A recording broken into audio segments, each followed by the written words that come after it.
Today's episode of the podcast is with Dr. Patrick McGrath. Patrick is an expert in the treatment of obsessive compulsive disorder, or OCD for short. As someone with OCD myself, I can tell you it's one of the hardest things I've ever gone through, and I was a bit nervous talking about it in such a public forum, but I thought maybe it might help some other people if they heard it, or, you know, it's good to talk about mental health issues, and I think men in particular were a bit guilty of not talking about them. So in the podcast we talk about the various forms of OCD, the treatment for OCD, and we talk about Rush, the badass Canadian band Rush, who Patrick is a fan of and had bobbleheads, so that was always a good thing. I hope everyone enjoys the podcast, and just a little bit of a trigger warning, it contains topics that might upset people, so just a warning on that. Thank you, Patrick, and we'll be doing the music podcast the next time. Cheers, enjoy. Hello, sir. Hello, sorry, I'm drinking water, sorry about that. Damn, Irish people drinking all the time. What the hell? Not vodka, just water. You know, it's funny when I go to Ireland, because I still have family there, people will say to me, "What's your name?" I'll say it's Patrick McGrath, and they're like, "Wow, that's a really Irish name." And I'll say, "Well, yeah, we still use them over in the States." You know? I was going to say to you about your name being very Irish. I was like, is he Irish? Yeah, my middle name's Byrne, so Patrick Byrne McGrath. Yeah. Well, that's my mother's maiden name. That's my mother's maiden name. Yeah, that's crazy. We're related, so we might be related, Paul. Yeah. This is actually what cool is that? This is an Ancestry.com podcast. Yes. How are you, anyways? Doing well, thanks. Doing well. How are you? That's good. I'm good. Is you getting on well with this coronavirus? Yeah, you know, I got my basement office here, and just everything works out fine for us. This job doing teletherapy and being able to manage a network of teletherapists across the country is perfectly fine remote. So there's no issue whatsoever. Yeah. Do people find it like the same as going into therapy one-on-one or remotely? Yeah. It's no different, no? And the results show really no difference as well. They seem to be equal. Yeah. In fact, It's kind of nice because let's say somebody has an issue with, turning their stove on and off at their house. Yeah. Well, now I can just have them walk over to their stove and show me that they turn it on and turn it off and then walk away. And now we're not going to go back and check it. Right. Oh, Before I had to talk about that with them in session, they had to go home and do it on their own. I can be with them now while they're actually doing it. So it actually works out really well. That's cool. I read that there's a lot of cases now because of the virus with the people, I'm not saying getting OCD, but, they're forming more OCD-like tendencies. If you think about OCD is diathesis stress. So we have genetic predispositions for things, but we need stressors for it as well to kick off. Corona could be a stressor for people. And it's the thing that finally kicks off that underlying potential for developing obsessive compulsive disorder. So. Yeah. How do you know at what age you get it? Because when I was young, my OCDs progressively got worse as I've gotten older. It was always like little things like I didn't like my food touching, or I didn't want to look in the mirror because I'd see the devil. And then about a few months ago, I started getting really bad intrusive thoughts that I never had before, and that's kind of the worst it's ever got. Yeah. But it's kind of I find it kind of hard to kind of distinguish between what's a quirk sometimes and what's an OCD kind of thing, because some things in OCD are very quirk-like. Sure. Well, and everybody has quirks. So let's level that out first and foremost. Everybody has a quirk or two. So there's nothing big, huge about that. I look at it as is the quirk, which is the thing we do, driven by an obsession, or is it just something that we do? If it's driven by an obsession, then it's probably a compulsion and it's OCD. If it's just something that we do and there's no obsession involved, then it's probably just a quirk. Yeah. How did you get into treating OCD? It's a very specific type of treatment. Really, it was a postdoctoral fellowship that I did. After I got my PhD, I went to the St. Louis Behavioral Medicine Institute, and I worked under Alec Pollard, who's a big person in the anxiety field, and I was his postdoctoral fellow for 2 years, and that's how I got in. Right.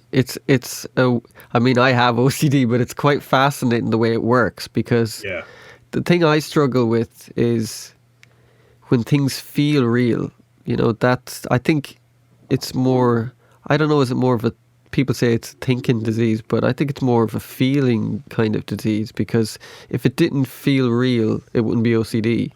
Right. And that's because OCD activates your emotional center. It activates the fight, flight, or freeze response. And so people will say to me, well, this has got to be real. Why would I feel this way if it wasn't true? Yeah. Right? Yeah. And think about it. If it didn't feel real, you wouldn't care. If you looked in the mirror and you saw the devil and you're like, who cares? It wouldn't be OCD. You'd be like, whatever. And you'd just leave the bathroom. But if you do really care, if that really is a bother for you, then then it's OCD. Have you got some like really bad cases that you were worried with, that you thought, Jesus, this person might do something to themselves because of the OCD? I opened a residential treatment center for OCD where people came and lived with us for a month or two to get treatment because of how significant the OCD was. Right. And I opened the first treatment center in the world that treated people with OCD and co-occurring substance use. Wow.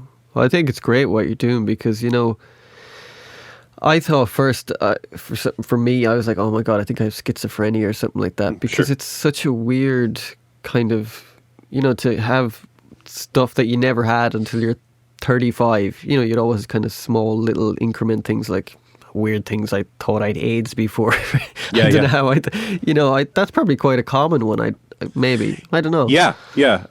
It was more common in the 80s and 90s, and then when we kind of figured out a way to control quote unquote AIDS in such a way, and there's retroviruses, that's been less of a fear for people now. But I remember people when I was getting into this in the late 90s and the early 2000s, when HIV and AIDS was still a bit mysterious for a lot of people, all the checking and compulsions that people were doing and stuff. I was listening to your live feed you were doing last night, and you were saying, cool. I watched a few of them, the OCD, and it's really cool. I think it's very helpful. I find, I'm always trying to strike that balance between, getting helpfulness and not too much reassurance, because there's that kind of balance is always in my head. And you were saying about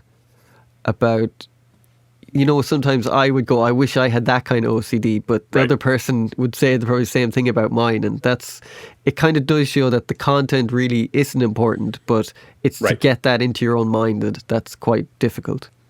Yeah, every time that I would run a group and I'd have a new patient in, someone else would be talking, and they'd always lean over to the person next to them and go, I wish I had that kind of OCD. That'd be easy.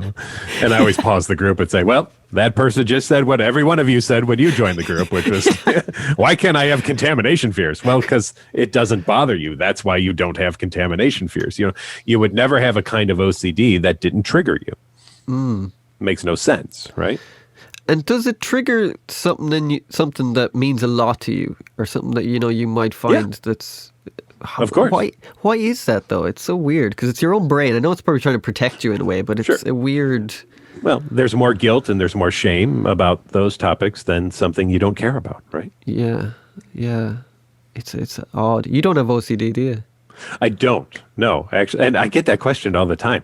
Yeah. I'm very proud of one thing in my career. And that is, I seem to really understand the way OCD works in people, and I can talk to them in the same way that their brain and their OCD talks to them. And they look at me like, how do you know that that's what's going on in my head? So I think that's one thing that I've done really well in working with people with OCD, is really, really understanding the mechanisms of how they hear OCD in their head, and I can mimic that almost exactly. Even within about a minute or two of meeting someone and them telling me they're OCD, I can give them an entire conversation that they've probably had in their head already without knowing more than a minute or two of their life. And they look at me like, how do you know that? And the beauty of it is, I say, well, because that's what OCD does. And OCD follows one playbook. And guess what? That's cool about that. That makes OCD amazingly predictable. And how can something so scary and frightening actually be so predictable? Yeah, you've got... I initially thought you had OCD because you had such great insight. I was like, well, he's definitely got OCD because he knows exactly... You know what I mean? It's because It's great to have that amount of insight into it because it must Thank help you. your patients enormously. Yeah, I think it does. So that's been the cool thing for me. I remember going to St. Louis for my postdoc, and within about a week of being there, thinking, well, I've now drank the Flavor Aid. This is what I'm going to do for the rest of my life. And Wow. it's now been 21 years of treating this Wow. disorder. Do you think it's become a bit more acceptable? We'll say the subject matters of what people's OCDs are compared to years ago. You know, it could be quite taboo. Yeah, yeah. As more information goes out about OCD, we're less likely to want to call the hospital or the police Yeah. on somebody because they have intrusive thoughts of what if they ran someone over or what if they molested their child or those types of things. Now we're starting to recognize the taboo nature of OCD better in public. You know, those of us who treat it have seen that for, decades, and we know that that's the case, but OCD was still, and I think a lot of media perpetuated this, OCD was just straightening things or washing your hands. And Yeah. so if it wasn't that, then it wasn't OCD, because that's what OCD is those two things. So Yeah. everyone who didn't have that didn't think they had OCD because they never saw what they had portrayed on television. I mean, you never saw up until maybe the last year or two, did I stab that person when I was walking down the street? Which, as you said, sounds schizophrenic, right? Yeah. And that's why then people jump to, I must be psychotic. If I'm thinking that I'm stabbing people, Yeah. I must have a psychosis. Maybe I need major drugs in order to control my brain or something like that. And it turns out for a lot of people, it's actually obsessive compulsive disorder, because I always identify OCD starts off with the same phrase all the time, which is, what if I, and then throw in whatever. So what if I did Yeah. stab someone? What if I did molest my child? What if I wanted to molest my child? What if in the future I will molest my child? But Yeah. it's always what if, followed Yeah. by whatever the worst case scenario is for you. And that's Yeah. the way that it works. Do you think what keeps people locked into that cycle is that, we'll say, someone who's having impulsive thoughts, not impulsive, intrusive thoughts about their child, they feel like it's real, and that's keeping them in that loop of constantly going around going, oh my God, I felt that was real. I'm an awful person. How do I get over that? And then it's quite a vicious circle. And it's also, how do I make that thought go away? Yeah. And guess what happens once we try to make a thought go away? Yeah, it just keeps reinforcing it. Yeah. So if I tell you, don't think of a pink elephant, what are you going to think of? Yeah. Like Right. automatically you see it in your brain even when you say it there. You can't help it, right? And then Yeah. I have my trusty pink elephant right here as well too. Hello, and then so now I've told you not to think of it. So what you think of OCD like this, all right? I'm gonna give you my little representation of it. So OCD says, hey, Paul, if you want to be okay today, just remember, don't think about blank, which automatically leads you to thinking about blank. And now you get more and more riled up. And then OCD is like, oh, crap. Oh, no. Oh, no. All right. Here's what you do. If you want to get back in my good graces, do these 12 rituals and do them just perfectly and do them so everything's right. And eventually you get to the point of doing them and you do them the way OCD wants them. And then you get back up to the top again. And this OCD says, okay, good job. Now, remember, in order to stay in my good graces, don't think about blank. And then it starts all over again, right? Or don't have the image of blank, or don't have the urge to do blank, whatever it is. Because OCD is thoughts, images, and urges. It's those three things. So you may have a thought about something, an image of something, or an urge to do something. You know what I mean? And my job as a therapist is to teach people that just because they have these things doesn't mean that they're true or real. I've taken someone who had urges to push people into trains to a train track, and I've stood a foot from a track and told them to push me into trains for hours at a time with my hands behind my back and their hands on my shoulder. Wow. And shown them that just because they have an urge to do something doesn't mean that they're actually going to do it. So by doing that must build the trust up with you and them inside their brain as well, that, oh, maybe this is OCD, because I know I fluctuate from days going, oh, I think the doctors got it wrong and I don't have OCD. Sure. And they're just saying that to make me feel better. I remember even when I went to my doctor and I said, what was happening, because I was in a bad place at the time. And I said, can you show me what you wrote down? Because I had a bad feeling that he wrote something that he didn't say. You know, it was like, and he said, yeah, that's your OCD, Paul. And I said, yeah, I know, but in my brain, I'm going to go home and think you know, it's... Yeah. I know it's my OCD, but can I still see what you wrote down? Exactly. Exactly. It's quite nefarious because you're you feel like there's someone living with you that is you but isn't you, if that makes any sense. Yeah, it's the in-law, right? In-laws and fish are bad after 3 days, and OCD joins that as well too. You know, and how do we? I use that metaphor sometimes. I say to patients, how do we uninvite OCD?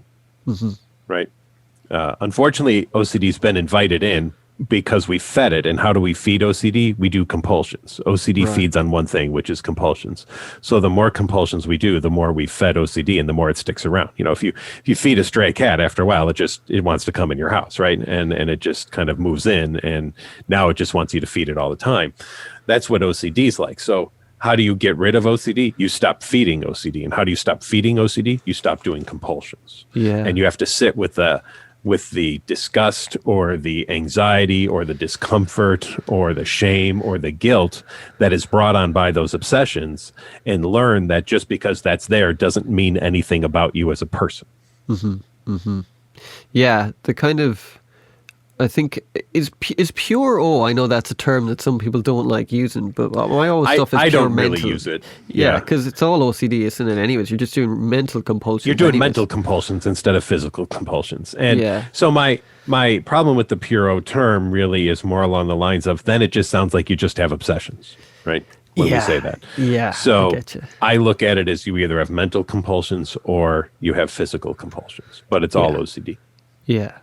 I think, like you were saying earlier, the media has done OCD a disjustice in a lot of ways, because it's always, every movie you see, it's like washing your hands, and they never go, well, why is he washing his hands? They never. It's like, because he's got an intrusive thought. It's always like, he just likes washing his hands. He likes washing his hands. Or coronavirus has brought this out too.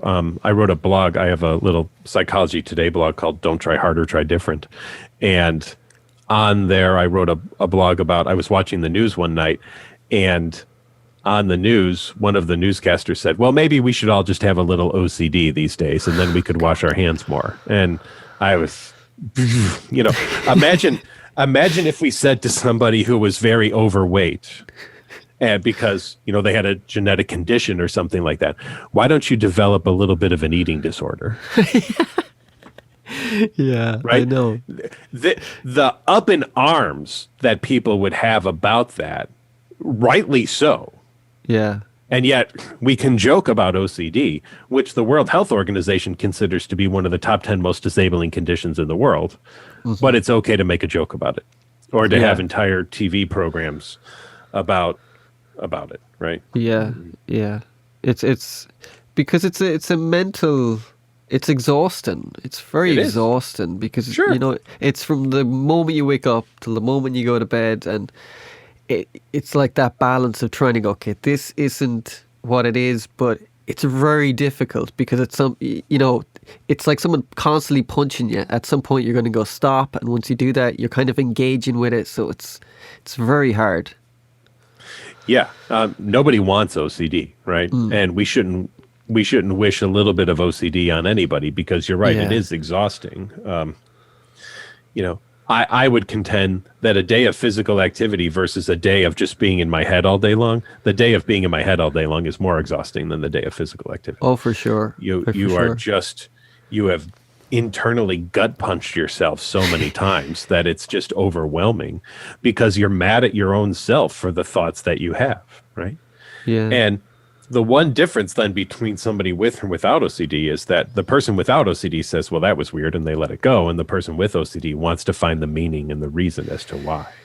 I personally have absorbed pretty much every single intrusive thought of every patient I've ever had. I mean, I guarantee you, if you and I were standing at the top of a staircase, I would think about pushing you down the stairs.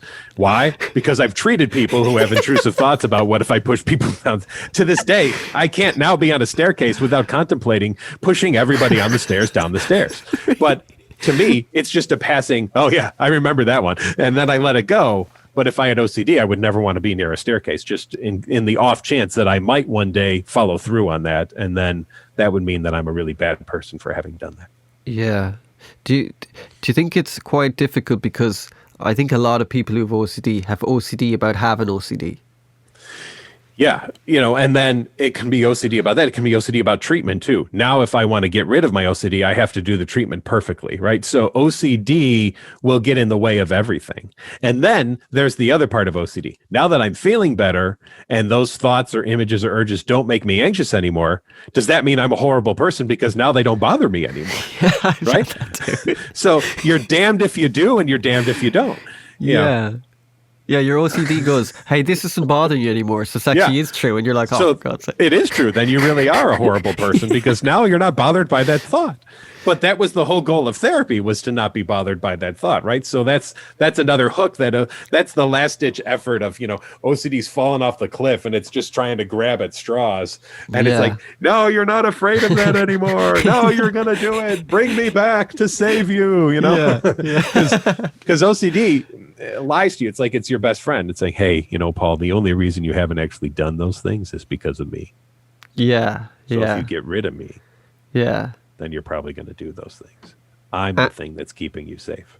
And it's that kind of thing is like, oh, you're never going to do them, but you want to do them secretly. So you are a bad person anyways. It'll always find this weird way of getting in. If it doesn't give you one thought, it'll give you one that bothers you. You're like, oh God. Yes. Exactly.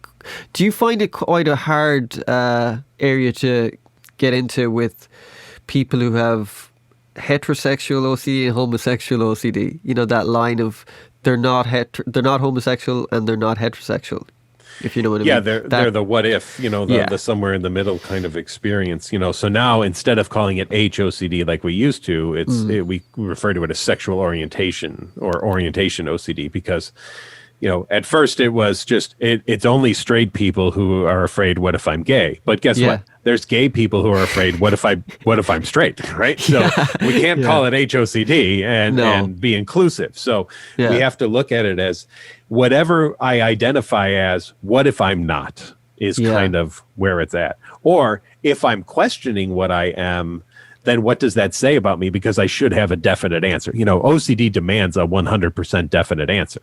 But there's a problem, because OCD's nickname is the doubting disorder.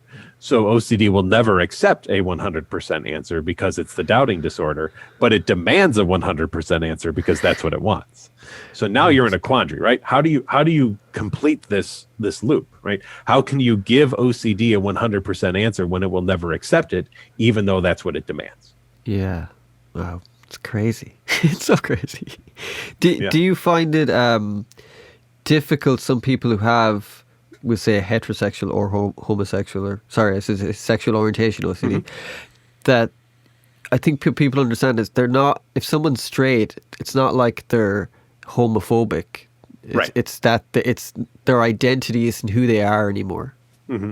And it could also be related to relationships.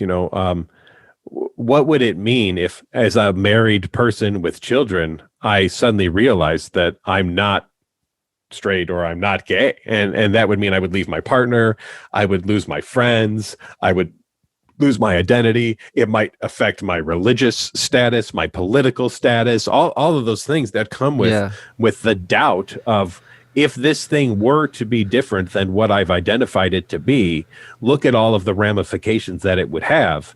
And so then OCD goes, well, then maybe we should check to see if you really are that thing or not, just to be sure, right? Yeah. And do you get any pushback from like the LGBTQ community? Because I know that's quite hard, because it could seem on the surface like someone's homophobic, but it's not that at all. It's not that at all, right? And I have not seen pushback, because my goal is not to change anyone's orientation. My goal is to get people to be okay with the intrusive thoughts that they have and realize that just because they experience them doesn't mean anything true or real. So I don't care personally what your orientation is. If you want to be gay, be gay. If you want to be straight, be straight. If you want to be queer, be queer. If you want to be transgender, be wonderful. I'll help you with the intrusive thoughts that you have that may lead to doubts about those things. That's where I come in. I'm not. Same thing with religious scrupulosity. I'm not here to change your religion or your Yeah. belief system. I want you to be able to be in it in a way that it's not interfered with by OCD. And the same thing with your sexual orientation. I want you to be in it in a way that OCD isn't interfering with it. Do you find though people outside of that don't know about OCD, I don't think they understand a lot of things with OCD. It's quite don't. Yeah. it's a, there's a misnomer in it almost. Of course. Why don't you just stop thinking that? I've had that many times. Yeah. And I always say to people, oh, you know what? I missed that class. I'm sorry. When I was in graduate school, I missed the just stop thinking that class. So I don't know how to do that one, but I do know how to do exposure and response prevention therapy, which is the gold standard of treatment for OCD. That I know how to do. But I did skip the day where they taught us to just tell people to stop thinking of it and then them stop thinking. Yeah. What must have been like for people who had this form, like, sorry, more extreme forms of OCD back in the 60s and 70s when you couldn't go to someone, like that must have been hell. They were institutionalized, right? That's sad, they isn't it? spent months and months and months in an institution because they would have been seen as really awful or horrible people for even having these thoughts. Yeah.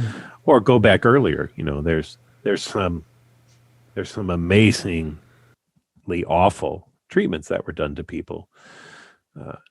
Mental health used to be considered demonic possession, and they would treffen people. And you can find graveyards in Ireland and England and abbeys where there's holes cut in the tops of people's head to let the demons out, because the belief was that demons got lodged up in your brain there, and they couldn't pass through bone because bone was too dense. So the only way to let the demon out was to cut a hole in the top of the skull, and then the demon could escape, because demons were in hell and heaven was up above. And if you happen to be stepping over a spot where a demon had escaped hell, the demon could pass through your skin and go up through your body. But once it got into your skull, it got stuck there because demons can't pass through bones. So then it caused all sorts of problems. So the only thing that you could do was cut a hole in the top of your head, or trephining, and let the demon then out of the hole, and then it could continue on to heaven, and then you would be relieved of all of the problems the demon caused. Okay, I'm sure that worked out well for them. Oh, it was one. Yeah, I'm sure it's a wonderful. It did stop a lot of mental illness because it pretty much killed everybody who went through the surgery. So, it was horrible. It was horrible. Or Is that what it's called? Trephining? Cutting Trephining, someone's. yeah, I've never putting heard that word before. Yeah, putting That's the a hole cool in word. the skull. That's a cool word. Do you find people have ever come into you with OCD that they might be living in another, like they might be in a computer simulation? Oh yeah, That's existential OCD. I've had that one too. Yeah. Yeah. I usually have them watch The Matrix a couple of times. Just that's our ERP. Or The Man in the High Castle or something like that. That's a great show. Oh, that was so good, wasn't it? Yeah, I really enjoyed that. Amazing show. Yeah. Have you seen Dark? That's an amazing show too. Dark? Oh, it is I gotta brilliant. check it out. It's a Netflix show. Write it down. Dark. It's on the old Netflix. Okay. It's Cool. it is a mind trip of a show. Okay. There's 2 seasons. That's it. They finished it. 2 seasons. It's German, so there's subtitles, but it's quite amazing. That's the odd thing about me. I watched a show called Legion, and in the show, it's done by what's that thing? Oh, I can't think of it. Oh, anyways, it's done by Noah Hawley, who's a really good director and writer, and it's about a guy he's Charles Xavier's son from the X-Men. I know we're going to slightly off topic here, but that's right. he's schizophrenic, but he's also the most powerful mutant in the world. And in it, he does really bad things. He's raped his girlfriend, but he's killed people. But he's always like, I'm a really good person and I deserve love. And he's a really bad person. And after I watched that, I thought, maybe I'm schizophrenic, or maybe I'm a bad person. And that's when I started getting intrusive thoughts, which was quite odd. So it only triggered it for me a few months ago. And I was like, the weird thing these little things can trigger, and you can be quite kind of Yeah. should I watch this show now? And should I, can OCD just get triggered on the most minutiae of things? Absolutely. In fact, have you heard of the podcast called Invisibilia? No. So it's the word invisible, but instead of an E at the end, it's an IA. Check out season 1, episodes 1 and 2. Because Okay. the first episode talks about a person who was watching the movie, I think it was Brazil, with his wife. And it's a pretty violent movie, right? Yeah, it's And crazy. halfway through the movie, he has an intrusive thought about what if he were to murder or stab his wife. Oh, wow. And it kind of follows him through treatment and what he did and how he got better, but still has intrusive thoughts, but now knows how to live with them. So I would check out that. It's it's from National Public Radio here in the States.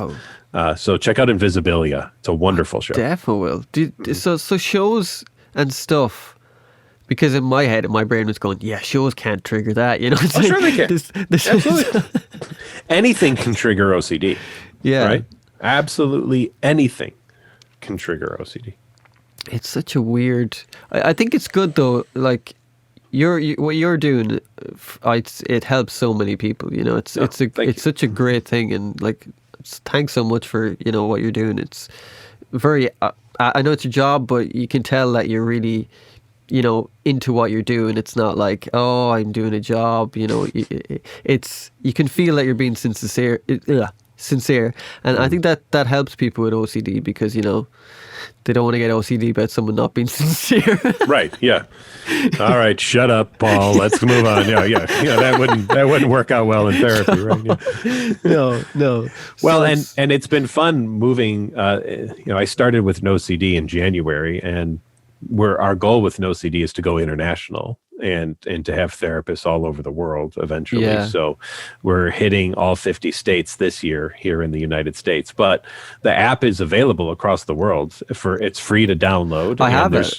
Great. And you've seen there's really nice therapy tools on there that you can utilize for ERP and I appreciate you watching my feeds, my Wednesday night webinars that we do and everything. Yeah. So we really do want to be available to people all over the world. Stephen Smith, who's our founder, had OCD, and it was a very rapid onset between his sophomore and junior year of college. And he saw 5 therapists who gave him horrible advice, right? One said, put a rubber band on your wrist, and every time you have a bad thought, snap the rubber band. And another said, oh, you have intrusive thoughts about your family, so you should move away from your family. So he did. And it was just a very long period of time in his life where he was getting horribly bad advice and having to pay for that horribly bad advice as well too. So time wasted and money wasted. And when he finally found a therapist who treated OCD, but who was charging only out of pocket, they didn't take insurance. It was like $300 a session. Luckily, a family friend helped him out and paid for it. But he wanted to do something that was better for people with OCD. So that's been our driving mission with No CD all through this whole experience is how do we get people the help they need, the evidence-based care that's available, and to do it affordably as well too. Yeah. And because when I went on, I was like, oh, I'm definitely going to buy this. I was like, oh, it's not available over here. So when do you think it's going to be out over here? Or Europe, shall we say? The good thing about the UK and Ireland and Australia and New Zealand and various is, I think we'll look at the English speaking based countries probably first because the majority of our trainings would be done in that, and then we do have a pretty good Spanish therapy contingent as well. So then we would probably look at Spanish speaking countries. So that's kind of my thought process at the moment. But once we've established ourselves and really grown our network here in the U.S. to be covering everything, then we move international. So that's our goal at some point next year. So I'm excited to start looking into that, and I'm going to try to convince them that I need to go to Ireland actually to implement No CD. Yeah, I think that's a good idea. Yeah, so we can hang out and you're just pissed on the street. You're like, ring up, hey, No CD. Wait, what's No CD, man? What are you talking about? I don't know what you're talking about. Yeah. And I still have family. I've got relatives in Clonmel, so I can still go and hang with them and everything. So that would be fun. Oh, that's cool. How many times have you been to Ireland? 4. Oh, you're well versed in Ireland. So yeah. have you been to the west of Ireland? Yes. I've been all over. I mean, I Really? even on the last trip even went up to Northern Ireland for the first time. Oh, and cool. That was very interesting to just see how the ruggedness of Northern Ireland and some of Yeah. the landscape up there is so very different Oh, yeah. than what you see across a lot of the rest of the country. Yeah. But anywhere from the Burren, the cliffs. Although I got to tell you, those walls they put up at the cliffs just destroyed. Oh, yeah. If people say now where to go in Ireland, I tell them don't even go to the cliffs because you can't even see them anymore because they put up all those fences and everything. You can't even, so the better is go to Dingle or what's that town right next to the cliffs? Oh, why am I? There's a lot of Irish music there. It's really wonderful, and now I'm blanking on it. But you can do Galway? a boat tour, and you can go see the cliffs from the water. That's really cool to see them, to look up and see them. Oh, there's some great places. They did this cool thing in Ireland a few years ago called the Wild Atlantic Way. They implemented this journey. So what you do is you travel from the top of, I always get these confused, either Mallinhead to Mizenhead. So it's Donegal down to the end of Ireland. It's all on the west, and it's all signposted. So you go into these little nooks. Me and my friend did it. We drove all the way up and all the way down.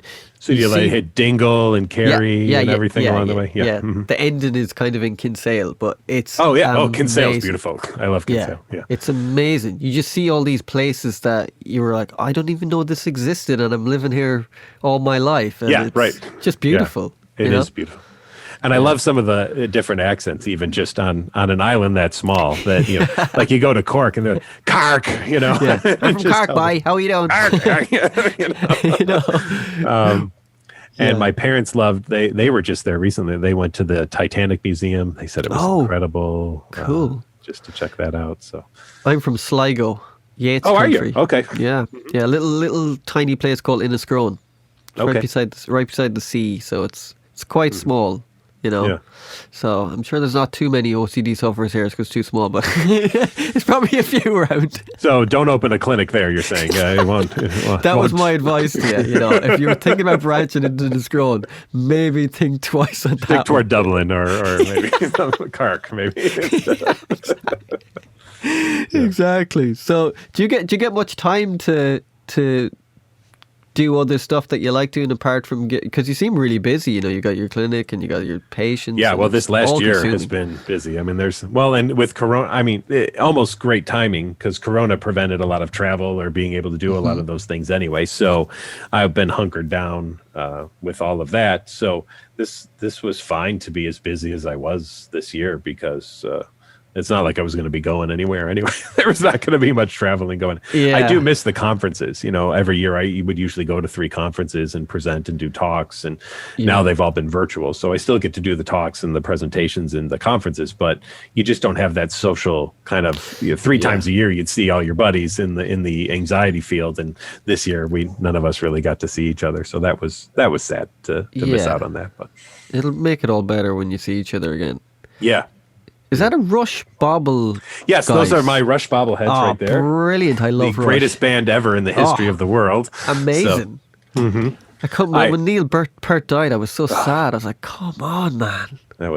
I've seen Rush 30 times in concert. What? I was at the Rock and Roll Hall of Fame induction for the blah blah blah speech. I saw that live. That was funny. That was amazing. Yeah. Wow, man. You're even cooler than I thought now. Come on, so that's Rush?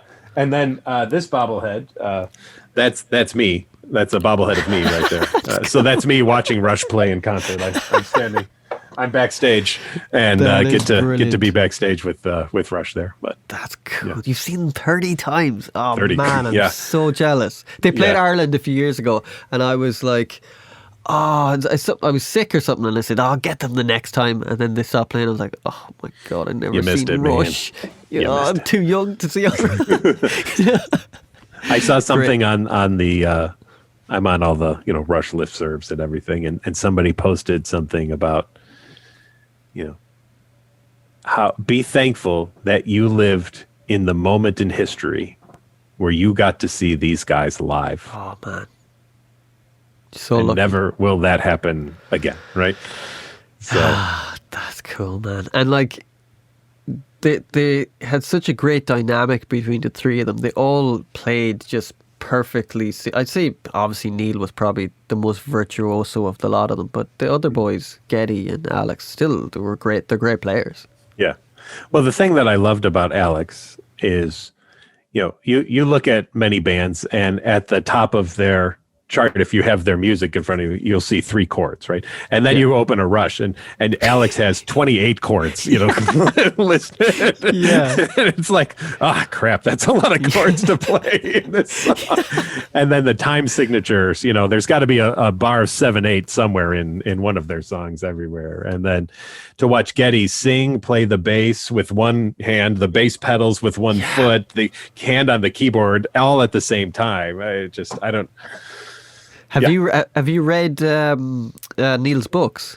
Mm-hmm. Are they good? Yeah, I heard they're pretty good. Yeah, I must get it. That was sad what happened to him with his wife and his kid dying. That was just crazy. But what a beast of a band! Like they're amazing. What was the first time you saw? What was the first time you saw them? What year? That would have been 1989, 1990 when Presto came out. Wow. Yeah, so Presto was my first show. Wow. I wish that I had known of Rush prior to that because I was in high school band and all the drummers were Rush fans. And they'd be listening to this. I'd be like, what are you listening to? What is this? And one guy gave me a couple of tapes and I got hooked, man. It was just like, okay, yeah, I am into this. And yeah. I always hated the way the critics were so snooshy towards Rush. They really were. They were and you're like, dude, they're amazing, proficient musicians, great songs. Like, find me a band, 3-piece band that plays that well. Maybe Cream as well, but they're play unbelievably well for 3-piece. Just lock in with each other perfectly. Yeah, I agree. And it was great to be there at the Hall of Fame that night to watch the induction, especially because when the guy announced from Toronto and the crowd went nuts, right? He didn't even say Rush. And for about a minute and a half, the crowd went, until Geddy and Alex and Neil actually stood up from their table and like did a wave and said, okay, sit down, everybody. Thank you. But that night was amazing. Heart got inducted that night. Wow. Public Enemy got inducted that night. Randy Newman. Savage. Carole King came out and played a Randy Newman's. There was so many. Just Usher was there to do Quincy Jones induction. Wow. Tom Morello came out and played. John Mayer came out and played. The jam at the end was amazing. Chris Cornell inducted Heart, so he was there that night. It was incredible. And just what a great memory to have with a couple of buddies of mine to have been out there and seen that. So cool. That experience. So did you ever see Hart doing the Led Zeppelin tribute? Oh, is that the Kennedy Center Honors one where they've got the choir and everything? God, yeah, man. That's incredible. I mean, I welled up listening to it. I was like, jeez. Oh yeah. It was amazing. Anne has the greatest voice, I think. Amazing. Of any female singer. I am a massive Ann Wilson fan. And she's very underrated. We hear singers, she never gets her props as like being this amazing singer. Like, oh, her range and her vibrato and tone is just unparalleled. Yeah, absolutely. Amazing. Jeez, we could have done a music podcast. I'd come back and do an entire music podcast with you. I'm going to hold you to that. Yeah. You want to, we could talk about Yes and deconstruct some Yes albums if you want. Another great band. Do you like King Crimson? King Crimson, seen them live. That was a great show. They were in St. Louis. I got to see them. Actually, a guy called David Bottrell, I had him on the podcast few weeks ago. And yes, I watched that one actually. Oh, did you? Yeah. I wanted to get way more deep into it, but he didn't have too much time. So you're like, what can you do? But man, he's done some amazing stuff, like serious stuff. He did Rush as well. He did. He did their live stuff, and crazy. He was supposed to do Vapor Trails, but that fell through. Oh, that would have been good because the recording on Vapor Trails was horrible. It was. He's the guy who remixed it. Yeah. So it's much better on the remix. But the original. Whoever mastered that must have been stoned or something. I don't know. It's just horrible. Yeah, still can't beat that horrendous Metallica Saint Anger master. That was Oh, terrible. is that even worse? Yeah. Oh, and the word actually Death Magnetic is even worse than that. That I mean, it Oh. is atrocious. It's like a Oh. brick wall. It's like terrible. It's Yeah. just shockingly bad, But You hey, know, I and it's fun to talk music and OCD. yeah, You know who's if you want to watch someone, and I see your guitar in the background. One of the best live guitar players I've seen was Lisa Loeb in concert, and all it was right, just her and one other guitar player acoustic, and the two of them playing acoustic. She finger picks a guitar better than anybody I've seen live. really, Oh my gosh, just watch her play. Just some of the when she's not with the band. I mean, she's great with the band, but to watch her individually play yeah. is mesmerizing. I gotta check that out, man. It's wonderful, absolutely wonderful. Yeah, Yeah, man, I have OCD with music because I write music, so it's I've listened to a snare sometimes for about an hour. But that kind of OCD is actually quite. It can be quite helpful. It's not like I think sometimes if you get with OCD that you can go that it can benefit you in some way. I know that's quite weird, but that no, you're not the first person with OCD to say that to me. Where okay, they've attempted to make some lemonade out of the lemon, right? And have found maybe a spot where they can utilize it to the best of their ability instead of to the worst. yeah. Does CBT do more harm than it should? Because I read somewhere where someone said that CBD can actually be detrimental to OCD because you're trying to look in yourself for answers, and instead of looking at that, it's just OCD. Yeah, it depends. I mean, CBT's or cognitive behavioral therapy is many therapists say they do cognitive behavioral therapy or CBT, but what many therapists do is cognitive behavioral therapy. And when you're really working with OCD, you want that behavioral piece there, because if you get mired in the cognitive, then you're just talking to someone. And guess what OCD would love to do all day long? Talk about OCD. Yeah.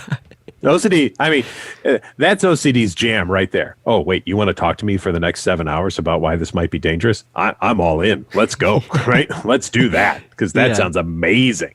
And that's not what we want with OCD. We want, oh, you had that thought? Okay, we're gonna work on letting that go and not paying much attention to it and being okay with it.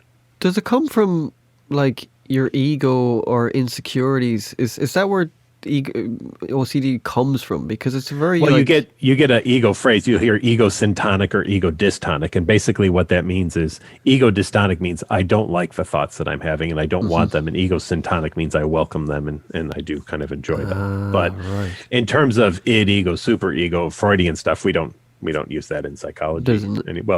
There's a couple of people who still purport to that, but I would not go near them for OCD. So because it's I think, like you were saying, once you get caught in that cognitive stuff of trying to figure it out, oh, well, I've this thought because of this thing relates back to some sort of weird thing in childhood, it can get you deeper down the hole, I'd say.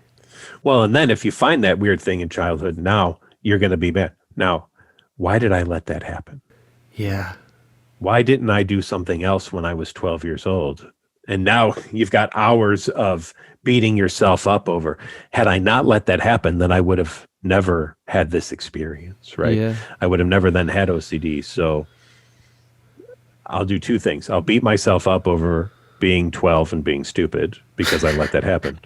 And then I'll also beat myself up over making sure that I never let it happen again and constantly be on the lookout for it to make sure it doesn't ever happen again. And is it genetic, or is it something both in childhood? Appears to be there's some genes that are involved. So if it's 1% to 2% of the population, but there's a higher preponderance of it, shall we say, in families of someone who already has OCD, then we know that. And with identical twins, it's like a 70%. Oh, really? Concordance between identical twins. So it's not 100% genetic, but it's also not 100% environment. And do more men get it than women, or is it just even out? It seems to even out by the time that you hit young adulthood, but it seems to start earlier in boys than in girls, actually. Really? Why do you think that is? Don't know.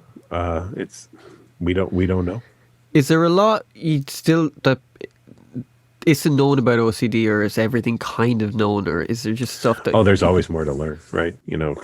Brain circuitry and are there other kinds of therapies or medications that are going to come out? They're doing a lot of gene looking at now to see, are there specific gene markers for OCD? Right. There's a ton of information to still know.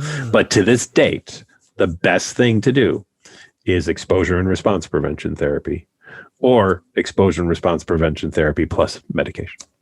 Yeah. But medication alone is not recommended, or any other things. ERP is the standard of treatment for OCD. Yeah, because I think medication kind of, not that it numbs you a bit, but it's not really a solution. It's just hanging you over almost, isn't it? And the problem a lot of times is when you stop meds, you go back to the way that you were before the medication. So even the American Psychiatric Association does not recommend medication alone for OCD. And that's what they do, is psychiatrists prescribe medication. And they even say medication alone is not the first course treatment for OCD. Okay. Well, thank you so much for this talk. I've so enjoyed it, man. It's I should say doctor, sorry. I'm whatever, Fred, Jim, whatever. I don't really care.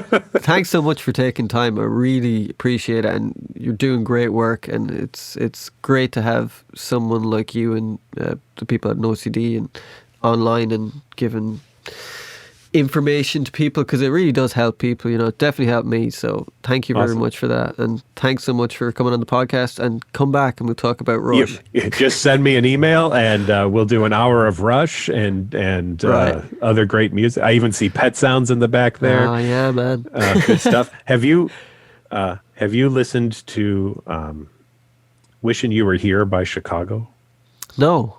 So there's the story kind of goes that they were recording in Denver. The Beach Boys were actually in Denver recording. They kind of met each other at the airport, ran into each other, and Chicago invited the Beach Boys over while they were doing some recording, and they ended up doing a song together called Wishing You Were Here. Oh, I'm going to check that out, because they toured together in the 70s. Yeah, well, and I even saw them in the 90s. They toured together again. Really? Yeah, I saw them live in Chicago, because I'm from Chicago, actually. Okay. But one more quick thing before we go. Cool. There is now a band from Russia that is covering Chicago songs. And if you want to hear some of the most amazing live stuff, check this band. They're on YouTube. Okay. And it's called Leonid and Friends. And they do covers of Chicago, and they've even got some Earth, Wind, and Fire covers. Brilliant. These guys are phenomenal.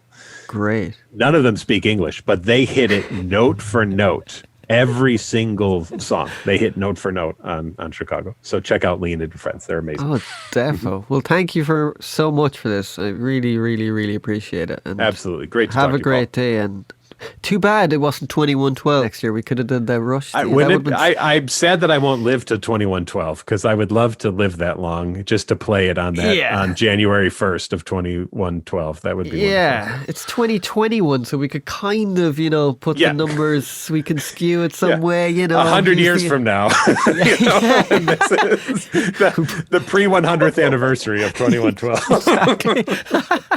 Well, thanks again. Have a great day, and I'll be in touch. We'll definitely do that. I'm definitely looking forward to doing that. So thank you very much, and I'll put all this up, all the links, everything, and all that jazz. So excited. Cheers. Talk to you soon. Thank you very much. Bye-bye.